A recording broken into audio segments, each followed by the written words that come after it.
A paz do Senhor a todos os irmãos. Aqui é o irmão Pablo, quem vos fala é o irmão Pablo, e infelizmente nós não poderemos estar na igreja por causa desse problema que estamos passando, que o mundo todo está passando. Mas eu irei passar o estudo aqui através desse vídeo, nesta plataforma, e eu creio que vocês poderão estudar e serão edificados. Na igreja nós estávamos estudando a doutrina do Espírito Santo, pneumatologia, mas eu achei mais interessante passar esse tema, esperança em Deus num tempo de crise, por causa do tempo de crise que estamos vivendo, por causa dessa pandemia que tem assolado o mundo. E o que precisamos agora é de esperança em Cristo.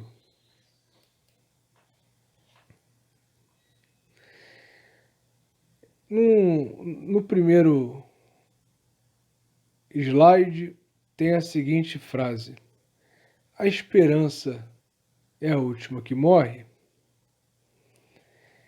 Essa pergunta, ela é uma pergunta, mas na verdade é uma frase na sociedade, né? As pessoas dizem, a esperança é a última que morre. Mas aí eu faço uma pergunta, eu transformo essa frase numa pergunta. A esperança é a última que morre? Por exemplo, para nós, cristãos? Então vamos estudar a etimologia da palavra esperança, a sua origem, no caso. A palavra esperança tem sua origem no latim. Nós sabemos que a origem do nosso idioma e de muitos é o latim, é o grego, né? Ela é derivada de spes, que tem o significado de confiança em algo positivo. Esta palavra latina também deu origem ao verbo esperare, que veio dar origem ao nosso esperar, e latim significava ter esperança.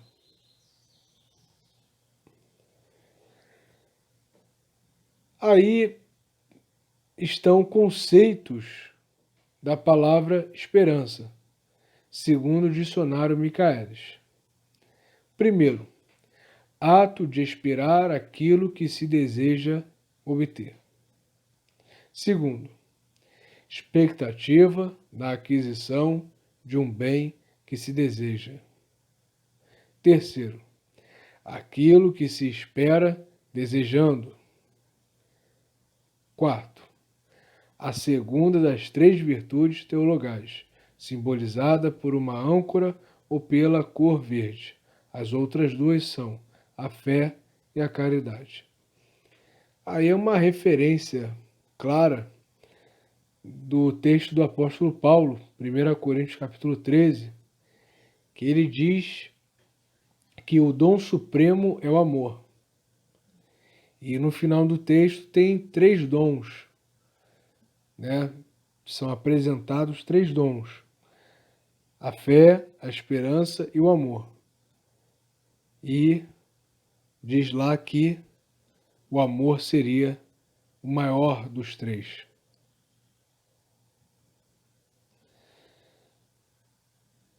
Se nós fizéssemos a seguinte pergunta: o que estamos vivendo? Quando nós ligamos a televisão, acessamos a internet, ligamos o rádio, lemos o jornal, o que estamos vivendo? Resposta: momento de incerteza. Por causa desse vírus que foi propagado, nós, e não tem ainda nenhum remédio, nenhuma vacina. Estão fazendo pesquisas, há especulações, mas nada ainda, nada muito concreto, nada que tenha sido confirmado. Então, por causa disso, por causa desses fatores, nós estamos vivendo um momento de incerteza. Nós não sabemos o que vai ser do amanhã. Até falam da economia, colapso também, não só no sistema de saúde, mas na economia. Então, nós estamos vivendo um momento de incerteza. E aí, há necessidade de nós fazermos uma diferenciação. Existe a esperança no senso comum e existe a nossa esperança, que é a esperança em Cristo. Nós esperamos no nosso Salvador, no nosso Senhor Jesus Cristo. A nossa esperança está fundamentada na nossa fé. E aí, palavra do próprio Senhor Jesus. Tenho-vos dito isso, para que em mim tenhais paz. No mundo tereis aflições, mas tende bom ânimo, eu venci o mundo. João 16, 33. Então essas palavras elas nos confortam porque, embora nós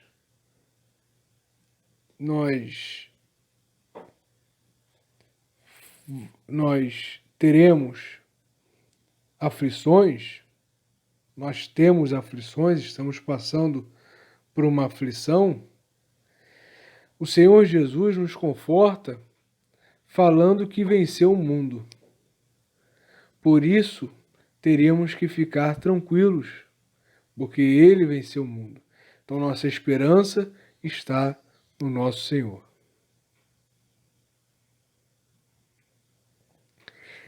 Vamos fazer agora uma analogia.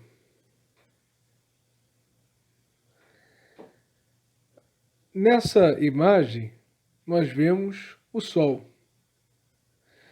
O Sol é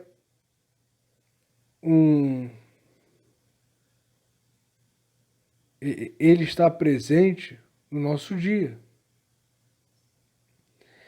Nós não podemos ficar sem o Sol. É um elemento essencial para o nosso dia. O Sol é como a água. Nós não podemos ficar sem água. A água, ela constitui 70%, se eu não me engano, da terra, 70% do nosso corpo. Então, nós não podemos ficar sem água, como não podemos ficar sem sol. Sol é vitamina. As plantas, elas se alimentam através de um processo chamado fotossíntese, onde o sol é um elemento fundamental. E o sol, ele nasce todos os dias e se põe todos os dias. Nasce quando amanhece e se põe ali no final da tarde, 17h30, 18, 18h30. Vai depender do momento, né? Da estação climática,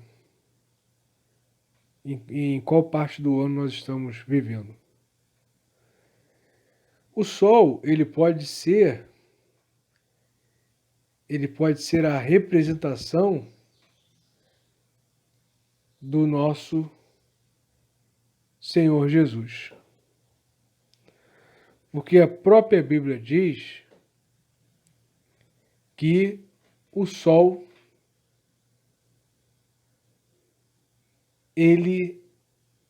que Jesus é o sol da justiça. E quando nós vemos o sol, todo dia ele nascendo seria uma esperança. Então, todo dia nós teríamos esperança. Se nós, no dia anterior, não fizemos algo, quando nasce o sol, nasce mais uma oportunidade para nós fazermos aquilo que não fizemos. Se estragamos alguma coisa no dia anterior, quando nasce o sol, nasce uma nova oportunidade para consertar, para que aquilo que foi estragado possa ser consertado. E a Bíblia diz que Jesus é o sol da justiça. Ele é a nossa esperança. Aí nós vemos os versículos. Malaquias 4:2, que é uma profecia. Mas para vós que temeis o meu nome, nascerá o sol da justiça, e salvação trará debaixo das suas asas. E saireis e crescereis como os bezerros do cevadouro. Malaquias 4:2. Já em Lucas, esses versículos que estão embaixo, seria a profecia acerca de João Batista, do profeta João Batista, mas também citando a profecia de Malaquias. Tu, menino, serás chamado profeta do Altíssimo, porque precederás o Senhor, preparando-lhe os caminhos, para dar ao seu povo conhecimento da salvação, no redimi-lo dos seus pecados, graças à entranhável misericórdia de nosso Deus, pela qual nos visitará o sol nascente das alturas, para alumiar os que jazem nas trevas e na sombra da morte, e dirigir os nossos pés pelo caminho da paz. Lucas, capítulo 1, 76 a 79.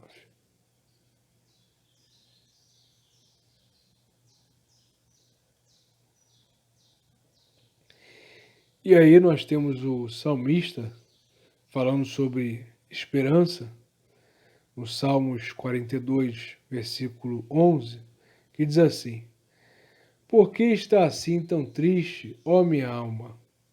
Por que está assim tão perturbada dentro de mim? Ponha a sua esperança em Deus, pois ainda o louvarei, Ele é o meu Salvador e o meu Deus. Então, mesmo que a alma esteja angustiada, esteja perturbada por causa desse momento, nós temos que colocar a nossa esperança em Deus. Diz aí, ponha a sua esperança em Deus. Ele é o nosso Salvador. Na fé cristã, nós temos pessoas que servem como referência para nós. São pessoas da história da igreja que tiveram uma excelente conduta e produziram obras, fizeram sermões que são edificantes.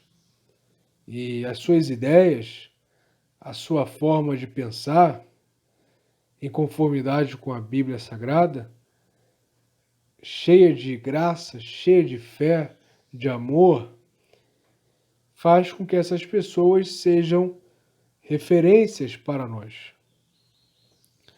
Então nós temos aí, primeiramente, Charles Spurgeon, foi um pastor, e ele diz o seguinte: Assim posso falar a todos os aflitos, não sejam rebeldes com suas aflições, não se deixem perturbar excessivamente por elas, nem se deixem desanimar totalmente por elas, mas considerem-nas como aberturas para a misericórdia, portas para a graça, entradas para o amor. Ou seja, uma oportunidade, né? O vale de Açor será para vocês uma porta de esperança. O obreiro poderoso, a respeito de quem falei, achará uma oficina na aflição de vocês, e nela formará monumentos da sua graça. Aí nós até podemos fazer um link com aquele texto do espinho da carne do apóstolo Paulo, que Deus responde para ele: a minha graça te basta, né? Porque o meu poder se aperfeiçoa na fraqueza do homem. Então, nesse momento de aflição, o obreiro nos transformará em monumentos da sua graça. Continuando a leitura. Glorifiquem-se nas suas enfermidades, para que o poder de Cristo repouse sobre vocês. Regozijem-se, porque, à medida que as suas tribulações abundarem, assim abundarão as suas consolações por meio de Jesus Cristo. Peçam a Ele que faça todas as coisas cooperar para o bem de vocês e a glória dele, e assim será feito. Nós também temos aí uma frase de um reformador, Zwinglio, foi um dos importantes reformadores da Reforma Protestante, e essa fala de Zwinglio nos desperta, nos faz reagir, nos desperta o sentimento de agir, né? Não nós ficarmos estagnados, porque nós estamos em nossas casas e muitas vezes ficamos parados, porque estamos presos em nossas casas. Mas o Zwinglio, ele dá justamente uma palavra de reação, né? Quando nós confiamos, reagimos. Olha o que diz: nossa confiança em Cristo não nos torna preguiçosos, negligentes ou descuidados, mas, pelo contrário, nos desperta, nos impulsiona e nos torna ativos na vida justa e no bem. Não há autoconfiança que se compare com isso. Então, a confiança em Cristo nos desperta, nos impulsiona e nos torna ativos. E qual seria o meio, qual seria a ação que poderíamos fazer através desse despertamento da confiança em Cristo? O meio, uma ação, seria a oração. Nós temos aí duas citações do grande reformador Martinho Lutero, considerado o reformador principal da Reforma Protestante, porque ele foi aquele que iniciou a reforma, que fez com que houvesse a ruptura. Então, embora muitas pessoas participaram também, como Zwinglio, Calvino, e também tiveram os pré-reformadores, Martinho Lutero foi aquele que fez com que houvesse a ruptura com a igreja da época. E aí nós temos duas citações de Lutero. Primeira, a oração é a mais poderosa de todas as armas que as criaturas humanas podem empunhar. A oração é o suor da alma. Então, nesse tempo de isolamento, esse tempo que nós estamos em nossas casas, nós precisamos orar e exercer a nossa esperança através da oração. Também nós temos aí um outro modo de exercer, que é o jejum. E aí nós temos uma referência bíblica, que foi a rainha Esther. A rainha Esther estava ali como uma rainha e o rei tinha emitido um decreto onde os judeus deveriam morrer. E a rainha Esther, ela era do povo judeu.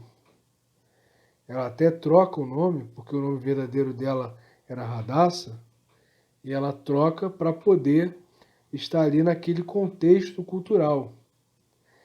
Então, ela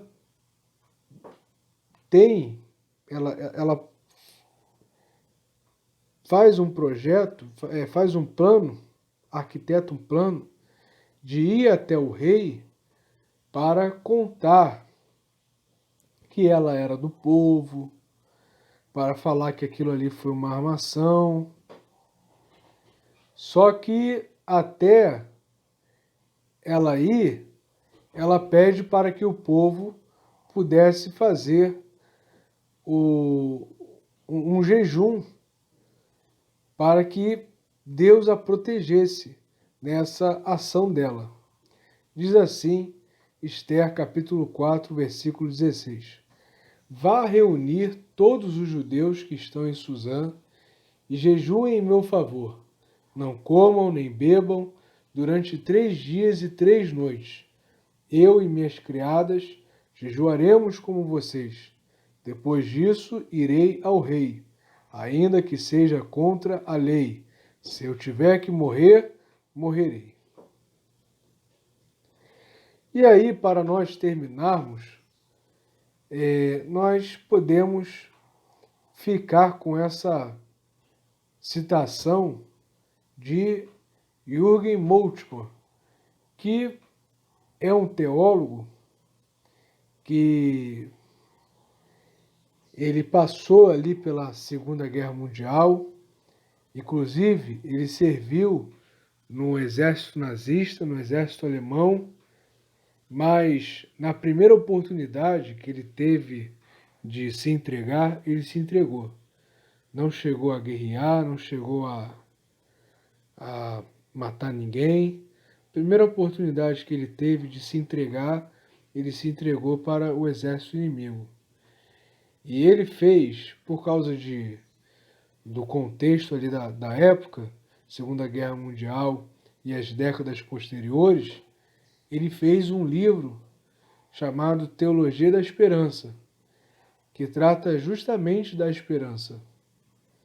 E diz assim, a citação de Moltmann: a esperança não é produzida por esperanças humanas, que surgem a propósito dela, como não é arruinada pelas desesperanças que antecipam o não cumprimento, mas apoia-se fundamentalmente da fidelidade de Deus, que mantém a sua palavra de promessa, que não mentirá, porque não pode negar-se a si mesmo. Então, ele vivendo naquele contexto de guerra, Guerra Fria, e ele vendo que o povo estava esperançoso, ele vê a necessidade de fazer esse livro. E aqui ele fala que a esperança ela não pode estar fora de Deus. Nós temos a esperança em Deus por causa também da sua fidelidade. Porque ele promete. Quando ele nos prometeu e isso se cumprirá. Porque ele não pode se negar. Porque Deus não é homem para que minta, nem filho do homem para que se arrependa. Então, se Deus nos dá uma promessa, E a promessa maior que nós temos na Bíblia é a salvação, é nós morarmos com Deus, nós temos que confiar em Deus. E a esperança maior que nós temos na Bíblia é o seu Filho, Jesus Cristo, porque morreu e ressuscitou, venceu a morte, morreu pelos nossos pecados. Amém? Esse foi o nosso estudo e nós teremos outros estudos aqui nesta plataforma, se até lá as coisas não tiverem sido normalizadas, tá bom? Um abraço a todos, graça e paz do nosso Senhor Jesus Cristo.